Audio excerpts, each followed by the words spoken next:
What's up, everybody? Welcome back to another episode of Second Order Fantasy Football. Russell Wilson has just been traded to the Denver Broncos. I'm going to go over the effects of how this impacts Russell Wilson and the Broncos offense, but I'm also going to talk about the second order effects as well in fantasy football because that's going to make the difference between winning a championship and not winning a championship, is knowing how the minor players, some of these diamonds in the rough that could emerge from huge transactions like this, can occur. So I'll go through that as well in this video. If you're interested in this content, please consider commenting, or subscribing. So Russell Wilson has been traded to Denver. I did not see this coming at all, personally.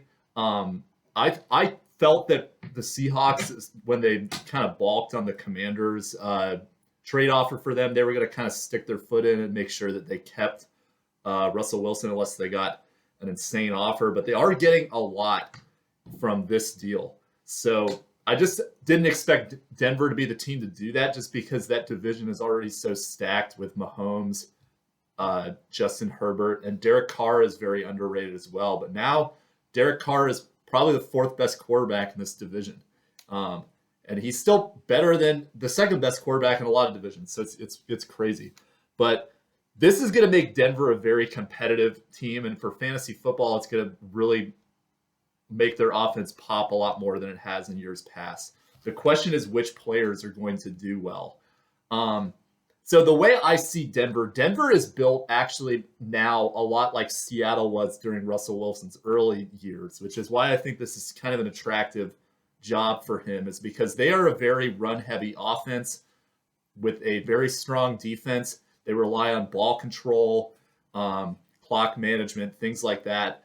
And when you have Russell Wilson, this is just going to open up more opportunities for guys like Javonte Williams, Melvin Gordon, and if he comes back. So there is really a lot of impact, I think, towards the running game of this Broncos team with Russell Wilson, because now you can't stack the box because back there you have Russ, and he can make plays pretty much out of nowhere. So it really makes Denver a very difficult offense to deal with. And I think if you have Javonte Williams or Melvin Gordon in Dynasty, this is very good news for you, even if they both stay on the same team. But especially if Javonte Williams ends up being the lone back and Melvin Gordon goes elsewhere, this really is very beneficial. So we'll go back to Russell Wilson real quick. Where does he stack up now in terms of quarterbacks that are the elite ones that you want to be drafting in redraft leagues? Personally, I don't think that his stock significantly changes from where it was before. He was going relatively around the 5th to 10th range, depending on which owners you have in your league liking different quarterbacks. I think he stays that way. I don't think he's jumping up into this elite category of guys like Josh Allen, Aaron Rodgers, Patrick Mahomes from years past, kind of down here this past year. I just don't see Russell Wilson doing that, because I think that, I don't want to say that he is aged out or anything like that, but I just don't see a future where he's really going to be just dominating the leagues in terms of yardage, especially the way this offense is constructed. So I think that Russell Wilson is relatively the same in terms of how he will perform next year, but his draft stock is going to be significantly elevated. I think that the hype range can make him to a point where he could be a very risky take in redraft leagues. So we already talked about running backs. I think Javonte Williams, huge win, but it's all going to depend on what happens with Melvin Gordon. I think Denver is going to be incentivized to bring Gordon back, though, considering now they're going for it all, trying to win a Super Bowl. Wide receivers. So Denver, last season in the middle of the year, they locked up all their receivers. Jerry Judy was already there, and then they locked up Cortland Sutton and Tim Patrick. So they are committed to this wide receiver trio. But I am warning you that the stock for guys like Jerry Judy is going to be way too high, and I would recommend, if you have him in Dynasty Leagues, I would try to sell high on him. Jerry Judy, as I've talked about in my previous video, he has not really shown a level of consistency that makes him somebody that I would want to trust in fantasy football just yet. I understand that the quarterback play has not been there, but at the same time, this is a guy that's got a level of talent, and in games where he should be the guy that is getting heavily targeted, A lot of volume. He's not really producing with it. He's dealt with a lot of injuries so far. So my takeaway is that people are going to be thinking of him as the way they think of Metcalf, and how Metcalf was a fantasy monster in 2019 and 2020. But I just personally do not see Jerry Judy doing that. And I think a lot of people are going to get really hyped up about that. And I think that that will cause him to be overdrafted in a lot of redraft leagues. And I think if you could get a decent haul for a more consistent wide receiver for Jerry Judy in Dynasty, I would try to make that move given this transaction with Russell Wilson. The one Denver wide receiver that I think you really want to buy low on is Tim Patrick. Tim Patrick is in the range where if he is getting drafted in redraft leagues, it's in very late rounds. He's on dynasty teams, but he's not really a guy that you feel comfortable starting. But he, I think, is the one receiver that I would feel confident is going to have a consistent role for this upcoming season. He's very fundamentally sound. He's not necessarily going to give you eye-popping numbers that stand out, but this could be a potential Hunter Renfrow situation for the Raiders, where a guy who's undrafted and has got a role in the slot that's very consistent could do very well for this upcoming season. So don't forget about Tim Patrick. I think he could be a sleeper for this upcoming season. Noah Fant. So this really helps Noah Fant too. He has also dealt with inconsistency, and I think a lot of that is quarterback play. But at the same time, Russell Wilson has had some success with tight ends in the past, namely Jimmy Graham when he was there. So the hope is that Noah Fant can get to that level.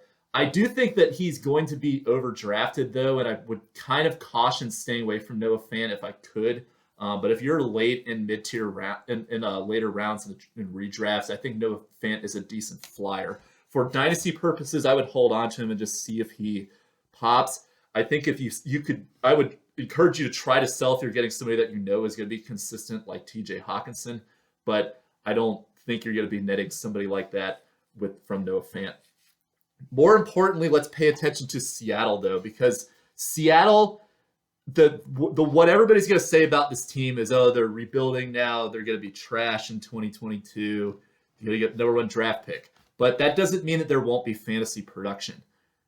Who their quarterback will be remains to be unknown at this time. They are getting Drew Lock supposedly in this deal. So Drew Lock gives them the potential of, maybe he's had some good performances in the past, especially week 17 against Kansas City. He did play well and got a pretty good fantasy output in that game, but he's been largely inconsistent throughout his career.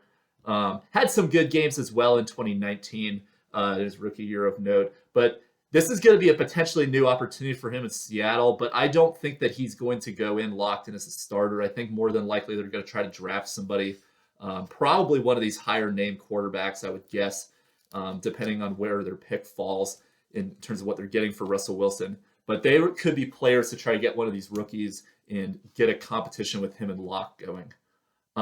Running backs. So at this time, I really do not have any confidence in any Seattle running backs. They really were one of the worst running back cores in the league in 2021. Chris Carson, I think, is more on the verge of retirement than he is on somebody that will actually be a contributor. And all the other running backs in their teams have question marks. The one guy I would look out for is Rashad Penny. Rashad Penny is somebody that is going to be a free agent for this upcoming season, so we don't know if he will re-sign with Seattle. But if he does, this is a potentially good opportunity for him to emerge as one of the best players on a team. He's going to need to have some support from the front office to get the line shored up, things like that, to be successful. And it kind of remains to be seen if he even wants to be back in Seattle after Russell Wilson is gone. But if he does come back, he's an interesting name to keep an eye on, who had a late season breakout in a contract year. Wide receivers. So do not forget about guys like DK Metcalf and Tyler Lockett. Tyler Lockett is a very explosive wide receiver who can get big play touchdowns. It was actually more effective than DK Metcalf, I would argue, in the games that he was fully healthy last season. These guys are going to really be undervalued for this season, and I think their production is definitely going to decline, but they're names to consider as mid-tier flyers. I personally would recommend staying away from DK Metcalf, though, because I think because of the popularity that he has, he's probably going to go a little higher than he will actually perform. But Tyler Lockett is going to be an underrated piece to keep an eye on, especially depending on who they bring in for the quarterback competition because of his big playability. Tight end, Seattle really doesn't have any tight ends of note. Gerald Everett signed with the team, but he's an impending free agent, so we don't know if he will be back.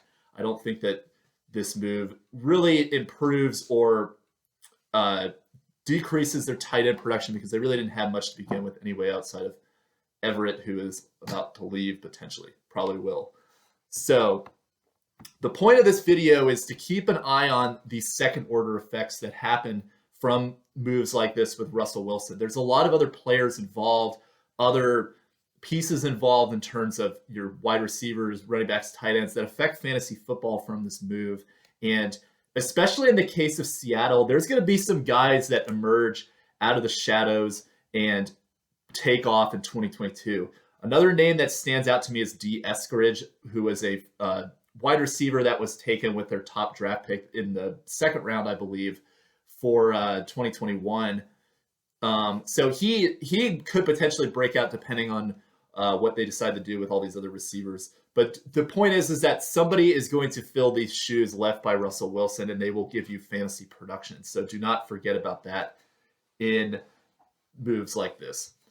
That's all I've got for this video. And once again, if you're interested, please consider subscribing. I make a lot of fantasy football content, as well as other content too you can check out in the description below. I also am going to attach the link to a playlist of fantasy football content. So if you like fantasy football, please consider subscribing to this channel. All right, see you guys next time. Bye.